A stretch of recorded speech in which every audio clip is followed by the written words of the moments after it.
Question number 115 continue करते हुए कहता है sodium absorption ratio is expressed as SAR, short में लिख दिए हैं सोडियम एब्जॉर्प्शन रेशियो होता है। देखिए एक क्वेश्चन है वाटर क्वालिटी से, एक क्वेश्चन जो है किस टॉपिक से रिलेटेड है तो क्वालिटी ऑफ इरिगेशन वाटर, मतलब आप जिस पानी से अपने खेत को, फील्ड को, क्रॉप को इरिगेट कर रहे हैं उस वाटर की क्वालिटी क्या होनी चाहिए, ये भी मैटर, एक खास मैटर है, इससे भी फर्क पड़ता है। तो क्वालिटी ऑफ इरिगेशन वाटर एक टॉपिक है, उसी से लेना देना है इस क्वेश्चन का। 3-4 पैरामीटर है, जैसे वाटर का पीएच कितना होना चाहिए, पहली बात, इलेक्ट्रिकल कंडक्टिविटी कितनी होनी चाहिए, दूसरी बात, सोडियम एब्जॉर्प्शन रेशियो कितनी होनी चाहिए, तीसरी बात, RAC रेसिड्यूअल सोडियम कार्बोनेट कितना होना चाहिए, चौथी बात, ESP एक्सचेंजेबल सोडियम परसेंटेज कितना होना चाहिए, पांचवी बात। इसमें से ESP और SAR तो दोनों लगभग एक ही चीज है, बस तरीके अलग है सोडियम के मात्रा निकालने का, सोडियम का अमाउंट, सॉइल में सोडियम का अमाउंट कितना है, सॉरी पानी में सोडियम का अमाउंट कितना है, ये निकालने के तरीके हैं ESP और SAR। बाकी पीएच अलग बताता है, अलग क्वालिटी बताता है, RAC अलग बताता है, थोड़ा अलग, ठीक है ना। कुल मिला जुला क्या समझ लीजिए, इरिगेशन वाटर क्वालिटी टॉपिक से लेना देना है, और वाटर की क्वालिटी क्या है ये 4-5 पैरामीटर बताते हैं, या 3-4 पैरामीटर। SAR का फार्मूला क्वेश्चन में पूछा है कि SAR इज एक्सप्रेस्ड एज, तो दुनिया भर का फार्मूला लिखा था, जिसमें तीसरा नंबर ऑप्शन था सोडियम आयन पर प्लस एक चार्ज प्लस, और अंडर रूट नीचे में कैल्शियम पर प्लस प्लस, मैग्नीशियम पर प्लस प्लस बटा 2। कैल्शियम मैग्नीशियम डाइवैलेंट है इसलिए 2 प्लस हो गया, सोडियम सिंगल वैलेंट है, मोनोवैलेंट है इसलिए 1 प्लस है। कभी कभी आपके क्वेश्चन में पूछ, यहाँ पे जो ऑप्शन नंबर 3 सही हो जाएगा, कभी कभी आपके क्वेश्चन में पूछ दिया जाता है कि इनका यूनिट क्या है, इनका तो इनका यूनिट है मिली इक्विवेलेंट पर लीटर, मिली इक्विवेलेंट। इक्विवेलेंट वेट का मतलब आप समझते होंगे मॉलिक्यूलर वेट बटा इक्विवेलेंट वेट, नहीं, मॉलिक्यूलर वेट बटा वैलेंसी, ठीक है ना, मॉलिक्यूलर वेट बटा वैलेंसी, उसी को इक्विवेलेंट वेट कहते हैं।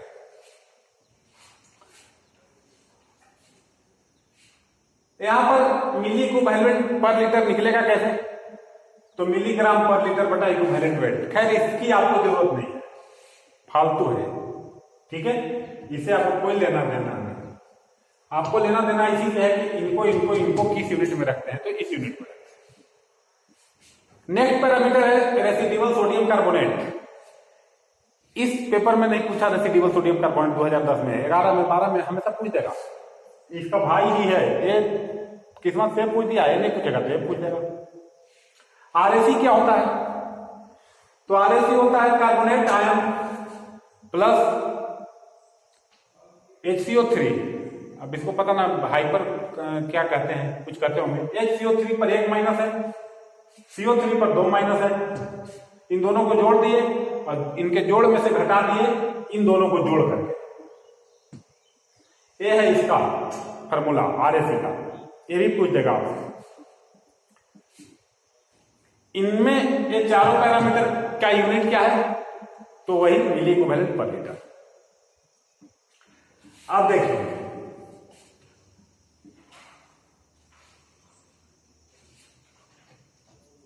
यहां से क्वेश्चन आता है, वो तो आपको बता ही दिए होंगे कि सालिन किसको कहते हैं, अल्कली किसको कहते हैं, वो सब तो पिछली वीडियो में पता ही होगा आपको। सालिन सोडिक किसको कहते हैं।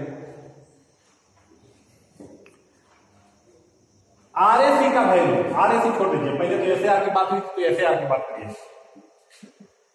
जिसमें SAR का वैल्यू 0 से 10 के बीच में आ जाए, उस पानी को, उस वाटर को हम लो सोडियम वाटर कहते हैं। जिसमें SAR का वैल्यू 10 से 18 आ जाए मीडियम, जिसमें 18 से 26 आ जाए हाई, SAR का वैल्यू 18 से 26 आ जाए तो हाई कहेंगे। SAR का वैल्यू ग्रेटर देन 26 आ जाए तो वेरी हाई सोडियम वाटर कहेंगे। ए वाला हमेशा पूछता है हाई सोडियम वाटर। पूछ देगा कि अगर SAR का वैल्यू 20 है तो किसके अंतर्गत आता है, low sodium, high sodium, medium sodium. तो यही से वो क्वेश्चन है, यहां नहीं पूछा है, आगे पूछेगा, सब एग्जाम में पूछेगा। उसी तरह RAC जो अभी लिखे थे, RAC का वैल्यू अगर 1.25 से कम है तो पानी अच्छा है आपके यूज के लिए, सेफ पानी है, पी सकते हैं, क्रॉप को इरिगेशन कर सकते हैं, कोई दिक्कत नहीं है। अगर 1.25 से 2.5 तक है तो मामला जो है अपने लिमिटिंग कंडीशन पर है, यूज कर रहे हैं लेकिन ठीक नहीं है, हिसाब किताब भरी यूज करिए, बहुत ज्यादा यूज ना करिए। अगर RAC 2.5 से ज्यादा है तो अनसुटेबल है, बिल्कुल एडवर्स आपके लिए, आपके इरिगेशन के लिए, सबके लिए, human consumption, animal consumption, crop consumption, सबके लिए अनसुटेबल है। वो हानि ही पहुंचाएगा, लाभ नहीं करेगा वो पानी। और ये क्या है, सस्टेन करेगा, कुछ दिन तक आप सस्टेन कर सकते हैं। ये क्या है, सेफ है। तो ये RAC की वैल्यू होगी। इलेक्ट्रिकल कंडक्टिविटी, ये भी वाटर क्वालिटी को मेजर करने का एक पैरामीटर है। इलेक्ट्रिकल कंडक्टिविटी जिसकी ज्यादा होती है उसमें कहते हैं हम कि सैलिनिटी ज्यादा है, जिसमें कम होती है उसमें कहते हैं सैलिनिटी कम है।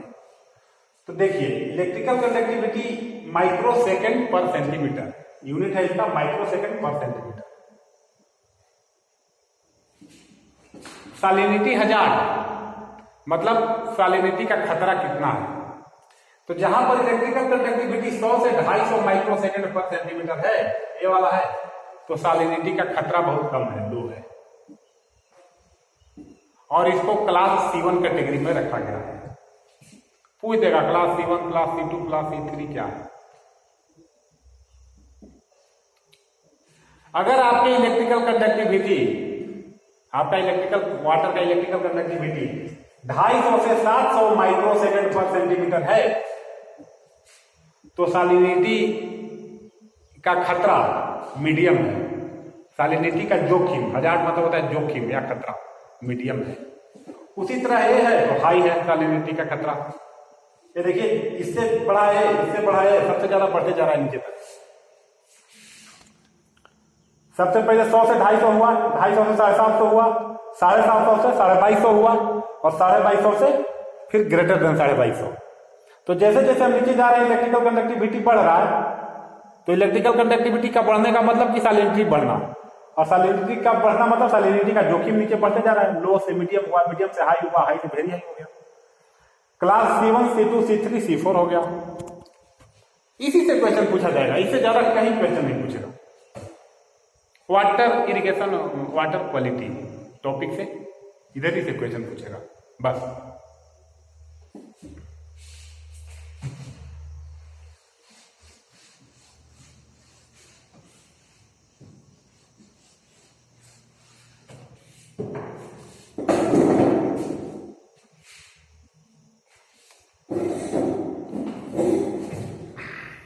क्वेश्चन नंबर 116 है, the ratio between the irrigated area and quantity of water used in A command is called. Question भी पूछ देता है ट्रेडिशनल, कुछ भी लिख देते हैं सब, कुछ भी लिख देते हैं, आंख बंद करके। The ratio between irrigated area, irrigated area और quantity of water used.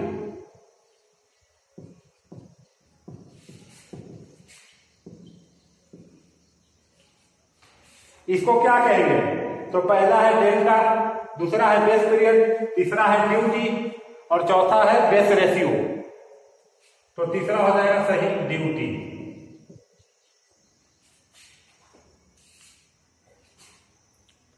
Question साफ साफ अलग नहीं पूछा है, लेकिन मिलता जुलता है, रफ भाषा में ही पूछा है। ड्यूटी का मतलब हमने आपको बताया है, ड्यूटी किसको कहते हैं। बड़ी कंसेप्चुअल वर्ड है, सही में कह रहे हैं। बहुत लोगों से पूछ लीजिएगा ऐसा होता है मतलब वैसा होता है, मतलब ये होता है मतलब वो होता है, बहस करिएगा तो आप बहुत बहस करते हो यार, तुमको तमीज नहीं है, क्या समझ रहे हो अपने आप को। ड्यूटी किसको कहते हैं? लोग कहेगा ड्यूटी नहीं समझ में आता है, ड्यूटी करने को ड्यूटी कहते हैं।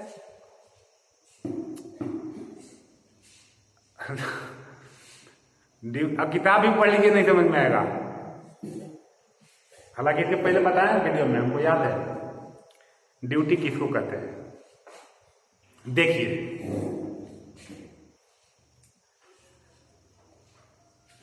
आप 1 मीटर क्यूब 1 सेकेंड में पानी दीजिए। ये मान लीजिए गंगा नदी जा रही है इधर से इधर, लीजिए ठीक है, उत्तराखंड से लेकर के वेस्ट बंगाल तक पहुंच रही है। ये उत्तराखंड है, वेस्ट बंगाल, गंगा नदी। इधर का इलाका, इधर का छोड़ते हैं, एक ही साइड का लेके बात करते हैं। मान लीजिए धान का पौधा है, धान के पौधा को पानी किस दिन से किस दिन तक चाहिए? तो धान के पौधा में तो भैया पानी उसके लगाने से पहले ही से चाहिए। चलिए आइए गेहूं की बात करते हैं। पहले गेहूं को हम बो देते हैं और गेहूं जर्मिनेट करता है, पहला पानी 21वां दिन चाहिए CRI स्टेज में। तो 21वें दिन गेहूं में पानी हम देना शुरू कर देते हैं, ठीक है। अब उस दिन से लेकर के हर दिन उसको पानी चाहिए, आप दीजिए चाहे नहीं दीजिए, चाहिए तो उसको हर दिन जितना इवेपोट्रांसपायरेशन हो रहा है। आप भले ही एक ही बार में दे देते हैं, 1 महीने का कोटा अलग बात है, चाहिए हर दिन। और कब तक चाहिए? तो एक लिमिट होगा ना, मान लीजिए उसके हार्वेस्टिंग के 10 दिन पहले तक चाहिए, हार्वेस्टिंग के 10 दिन पहले। और टोटल टाइम है मान लीजिए 90 दिन में होता है क्विट, तो एक ही दिन तो पहले घटक घिसक गया 90 दिन में, यहां पर लगाया गया था, यहां से लेकर यहां तक एक ही दिन हुआ है, पिछले दिन पानी चाहिए और 90 दिन में इसको काट लिया जाएगा, 10 दिन पहले तक पानी चाहिए। तो 1 14 से 30, 90 में से 31 घसक गया तो 59 डेज, 59 दिन तक पानी चाहिए गेहूं को। इसी 59 दिन को हम बेस पीरियड कहते हैं।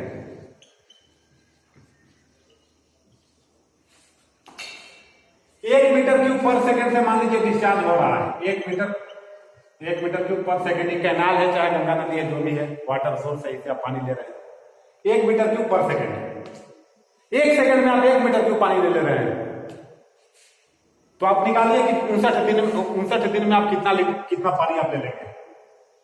तो आप करेंगे ना 1 मीटर क्यूब पर सेकेंड, 1 सेकेंड में गुना 59 दिन, तो 59 दिन में 59 गुने 24 घंटा, 1 घंटे में 3600 सेकेंड। 59 दिन था, 59 डेज, और डेज को सेकेंड में बदले तो 24 गुने 3600 को गुना करना पड़ा, तो यहाँ सेकेंड आया, एक सेकेंड कट जाएगा, गुना करेंगे तो फाइनली सब मीटर क्यूब में आएगा ना। इतना मीटर क्यूब पानी आप इधर दीजिए इतना मीटर क्यूब। और अब पता करिए कि इतने मीटर क्यूब पानी से कितना एरिया आपका, इतने मीटर क्यूब पानी से, देखिए वही लिखा है quantity of water used, quantity metre cube में ही यूज करेंगे ना।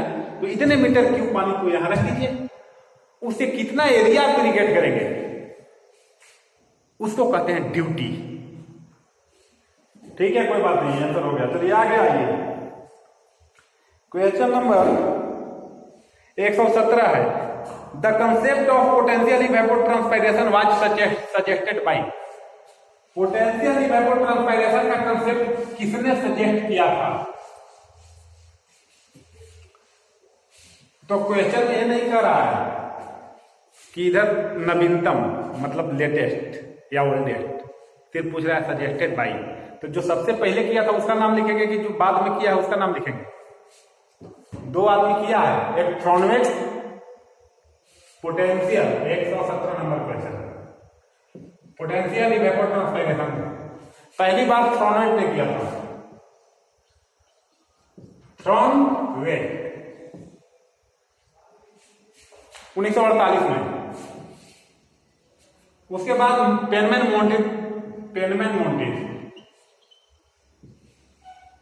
1965 में। तो आप किसको मारेंगे? सीधे आपसे ये नहीं पूछ रहा है कि पहले कौन किया बाद में किया, आपसे पूछ रहा है सजेस्टेड बाई। हालांकि ऑप्शन में पेनमैन मोंटिज है भी नहीं, और रहता भी तो हम थ्रोनवेट को ही मारते क्योंकि पहले वो किया। अगर लेटेस्ट पूछेगा, एक भाई ने क्वेश्चन भेजा था कि लेटेस्ट, अभी 2019 का पेपर, उसमें लेटेस्ट पूछा था, तो लेटेस्ट का मतलब नवीनतम। अगर वो पूछ दिया तो पेनमैन मोंटिज मारेंगे। इसमें तो है ही नहीं पेनमैन मोंटिज, इसमें ब्लानी, क्रीडल, क्रिश्चियनसन, डार्सी और थ्रोनवेट हो जाएगा आंसर। 118 नंबर क्वेश्चन है, रोटेटरी पंप किस लिए यूज करते हैं? पता नहीं, पंपे का सारा क्वेश्चन है भर दिया इसमें, तो लिख दीजिए रोटेटरी पंप यूज करते हैं हम। रोटरी पंप, रोटेटरी नहीं, रोटरी। तो रोटरी पंप का डिजाइन ऐसा होता है ना, उसके वेन का डिजाइन ऐसा होता है कि बहुत हार्ड होता है, उससे आप पानी भी उठा सकते हैं, लेकिन उसका डिजाइन किया गया है विस्कोसिटी वाला, विस्कस फ्लूइड उठाने के लिए। समझ गए? उसका डिजाइन किस लिए किया गया है? विस्कस। अब माल तो आप धो सकते हैं, चावल और गेहूं धोना है तो स्कॉर्पियो से भी धो सकते हैं, बोलेरो से भी धो सकते हैं, और कमांडर जीप से भी धो सकते हैं, सब में धो सकते हैं, तो आपके ऊपर है। लेकिन स्कॉर्पियो बनाया किस लिए गया? बोलेरो का भी स्पीड उतना होता है स्कॉर्पियो के बराबर। सबका बनाने का मकसद अलग अलग है, काम चाहे आप उससे जोड़ ले लीजिए।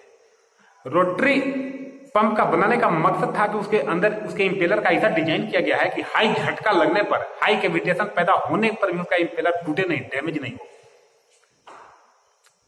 और ऐसा तब होता है जब हाई विस्कस फ्लूइड को उठाते हैं, जैसे पेट्रोलियम पदार्थ को पंप करना हो तब। बशर्ते आप उसको इरिगेशन में भी यूज कर सकते हैं, कोई दिक्कत नहीं, चलेगा, लेकिन पावर ज्यादा खाएगा वो। तो स्पेशली डिजाइन किया गया है for lifting lubricating oil ETC। Lubricating oil मतलब हाई विस्कोसिटी।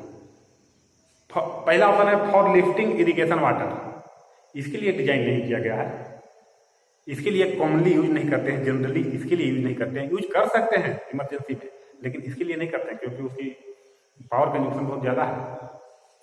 उससे कम ही पावर में आपका पानी इरिगेशन में काम चल जाएगा, तो सेंट्रीफ्यूगल पंप नहीं यूज करेंगे, क्यों? हम रोटेटरी पंप यूज करेंगे।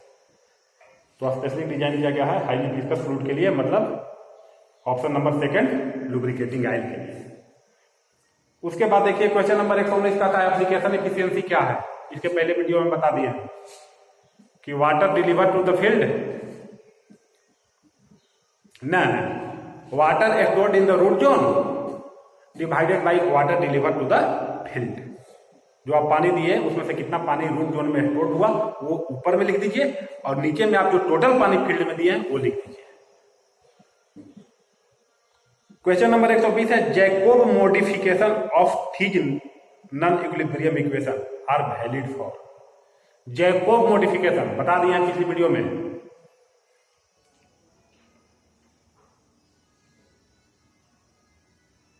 जैकोब मॉडिफिकेशन शायद कन्फाइंड एक्यूफर के लिए है, कन्फाइंड के लिए, हाँ।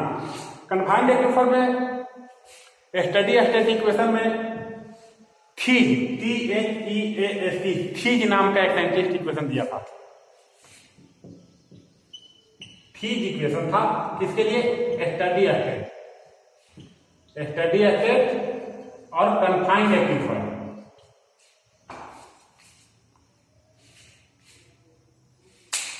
ठीक है ना? इससे जो थीज नाम के साइंटिस्ट ने स्टडी स्टेट कंडीशन के लिए कन्फाइंड एक्यूफर के केस में जो इक्वेशन दिया, उसी इक्वेशन को मॉडिफाई किया जैकोब ने, कोपर जैकोब। पूरा नाम लिखेंगे तो कोपर जैकोब। शॉर्ट में लिखना चाहे तो सिर्फ जैकोब लिख दीजिए। ये दोनों नाम एक ही हैं, अलग अलग नहीं है, अलग अलग नहीं है, एक ही है। ये दिया था smaller value of U and larger value of T। U मतलब ऑब्जर्वेशन वेल का डिस्टेंस। टेस्ट, ये सब टेस्ट के दौरान, टेस्ट हर तरह के एक्यूफर में स्टेडी और अनस्टेडी स्टेट के लिए टेस्ट होता है। तो थीज नाम के साइंटिस्ट ने टेस्ट किया स्टेडी स्टेट केस के लिए, कन्फाइंड एक्यूफर के केस में, तो एक इक्वेशन दिया। तो थोड़ा सा इक्वेशन कॉम्प्लिकेटेड था, जो दिया ना वो थोड़ा सा कॉम्प्लिकेटेड था। उसको आगे बढ़ाया जैकोब ने। आगे तो इंडिया में कब के बढ़ गया होगा हिंदुस्तान में, लेकिन छपाई नहीं होगा पेपर में, पब्लिश ही नहीं हुआ होगा। हाँ, और नहीं पब्लिश हुआ तो बाहर वाले अपना पेटेंट करा के किताब में छाप देते हैं कि हाँ हमने कराया। सारा कुछ तो इंडिया में पहले ही हो गया रिसर्च, लेकिन नाम कहीं नहीं है। आप समझ गए ना इस क्वेश्चन का कंसेप्ट। थीज ने इक्वेशन दिया था, लेकिन थीज का इक्वेशन थोड़ा कॉम्प्लिकेटेड फॉर्म में था, उसको जैकोब ने थोड़ा आसान बनाया।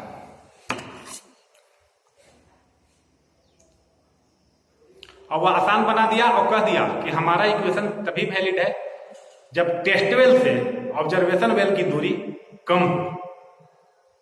ये टेस्ट वेल है, इसे आप पानी निकाल के टेस्ट कर रहे हैं एक्यूफर प्रॉपर्टी का। टेस्ट करेंगे ना कि ये कितना दिन तक चलेगा, 50 साल आगे तक ये पानी देगा कि नहीं, यहाँ पर पानी का मात्रा है कि नहीं, ये सारा कुछ टेस्ट करेंगे। तो इसे पानी निकाल रहे हैं, तो इसमें पानी का लेवल नीचे जा रहा है ऊपर जा रहा है, क्या हो रहा है, इसकी एक्टिविटी बगल में एक वेल डाल करके आप देख रहे हैं। इसको कहते हैं ऑब्जर्वेशन वेल, इस वाले को, इसको कहते हैं टेस्ट वेल।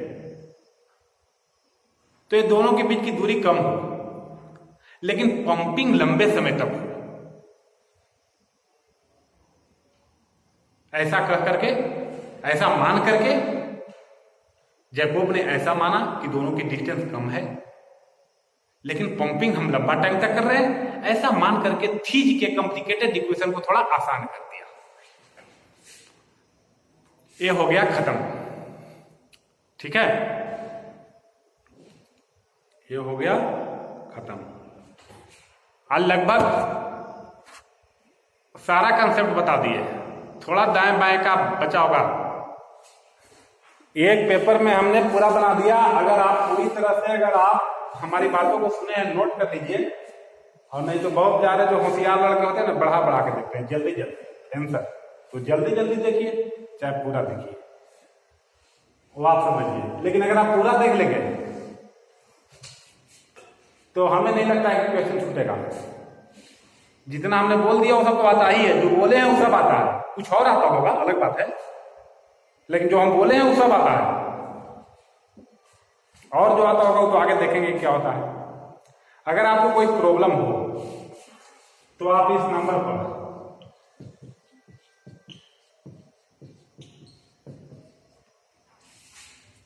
पर हमसे आप कंसल्ट कर सकते हैं। या आपको कुछ और चाहिए, कुछ और टॉपिक चाहिए, या कहीं कुछ हम गलत बोल बैठे हों, जबान है, गलत निकल जाता है। एक आध बार ऐसा हुआ है, दो केस हो गया अभी तक 40-50 वीडियो के दौरान 2-3 केस ऐसा हुआ है जहां बाद में हमको याद आया कि हम गलत बोल बैठे। लेकिन उतना ज्यादा गलत नहीं बोल बैठे जिससे आपका गलत कंसेप्ट हो जाए। कुछ एक्स्ट्रा ही बोलने लगे, कुछ उसमें थोड़ा दाएं बाएं हो गया, उसके बाद याद आ गया तुरंत कह दे, तो अब तो हम बोल बैठे। लेकिन आपको अगर कहीं ऐसा लगे कि ये गलत बोल रहे हैं या सही, तो आप हमको आप कंफर्म कर हो सकते हैं, कंफर्मेशन आप ले सकते हैं। ठीक है, थैंक्स। अब लगता है नेक्स्ट वीडियो बनाने की जरूरत नहीं है, और अगर आप कहेंगे तो मैं बना भी दूंगा, लेकिन इसको आप ध्यान से पढ़िएगा तो आई थिंक आपका मोर देन 80% प्रॉब्लम दूर हो जाएगा। More than 80%। हाँ, और एक बात और कहना चाहते हैं, कोई स्टूडेंट कहता है एई के लिए, कोई कहता है जेई के लिए, कोई कहता है एसआरएफ, कोई फलाना, कोई ढिमका, कोई बीएचयू। देखिए कंसेप्ट सब जगह एक ही है, कंसेप्ट सब जगह एक ही है। ऑब्जेक्टिव क्वेश्चन का पैटर्न, सारे ऑब्जेक्टिव का पैटर्न एक ही है, सारे सब्जेक्टिव का पैटर्न एक ही है। हमने 2 बार ARS दिया,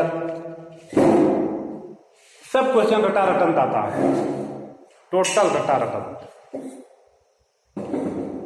इसीलिए मैं कह रहा हूँ कि जो मेरे आंखों से गुजरा है, जो मेरे नज़रों से गुजरा है, वो मैं बोल रहा हूँ, उसको आप लिख लीजिए। आएगा, आने का संभावना मोर देन 90%। ठीक है, थैंक यू।